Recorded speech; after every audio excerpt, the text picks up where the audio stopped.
السلام علیکم، the voice مسلم میں خوش آمدید۔ ایک دفعہ کا ذکر ہے کہ قدیم شہر کے مصروف بازار میں ایک امیر تاجر رہتا تھا۔ اس کی 3 بیٹیاں تھیں جو ذہانت، خوبصورتی اور دانائی سے مالا مال تھی۔ جب تاجر بوڑھا ہونے لگا اس نے فیصلہ کیا کہ میں اپنی بیٹیوں کا امتحان لوں گا تاکہ دیکھ سکوں کہ ان میں سے کون اپنی دولت کو صحیح سنبھالنے کے قابل ہے۔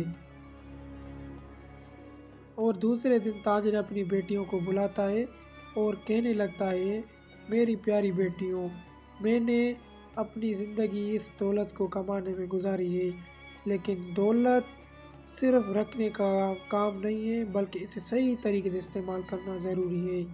آج میں تم میں سے ہر ایک کو سونے کا سکہ دوں گا، تمہیں اسے دانش مندی سے خرچ کرنا ہوگا اور 1 سال کے بعد میرے پاس آ کر بتانا ہوگا کہ تم نے کیا کمایا ہے۔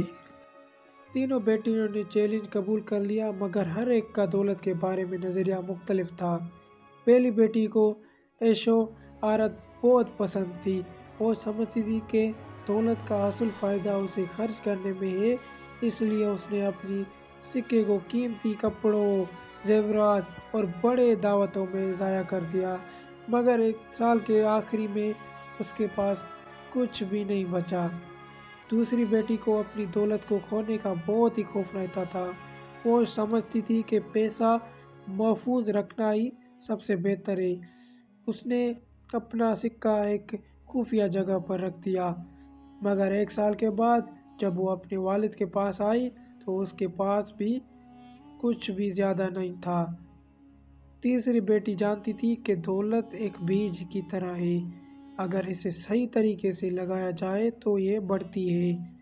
اس نے اپنا سکہ بیج خریدنے میں لگایا اور باغ لگایا۔ چند ہی مہینوں میں درختوں پر پھل آ گئے جنہیں انہیں بازار میں بیچ دیا اور اس نے اپنی کمائی دوبارہ سرمایہ کاری کی اور سال کے آخر میں کاروبار چل پڑا۔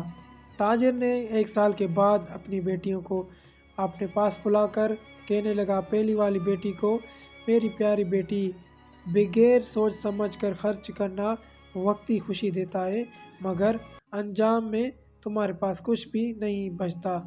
دوسری بیٹی کو کہنے لگا، دولت کو بیکار رکھنا اور اسے استعمال نہ کرنا ایسا ہے جیسے تمہارے پاس کچھ بھی نہ ہو۔ پیسے کو دانش مندی سے استعمال کرنا چاہیے، نہ کہ اسے چھپا کر رکھنا چاہیے۔ اور تیسری چھوٹی والی بیٹی کو کہنے لگا، میری سب سے چھوٹی بیٹی، تم نے سچ میں سمجھا کہ دولت کو بڑھانے کے لیے محنت اور عقل دونوں ضروری ہے۔ تم نے اپنی کمائی کو اچھے کام میں لگایا اور اس سے کئی گنا زیادہ بہت ہی کمایا، یہی اصل دانش مندی ہے۔ اسلام یہی سکھاتا ہے کہ دولت اللہ کی ایک امانت ہے اور ہمیں اس کے دانش مندی، محنت اور نیکی کے کاموں میں خرچ کرنا چاہیے۔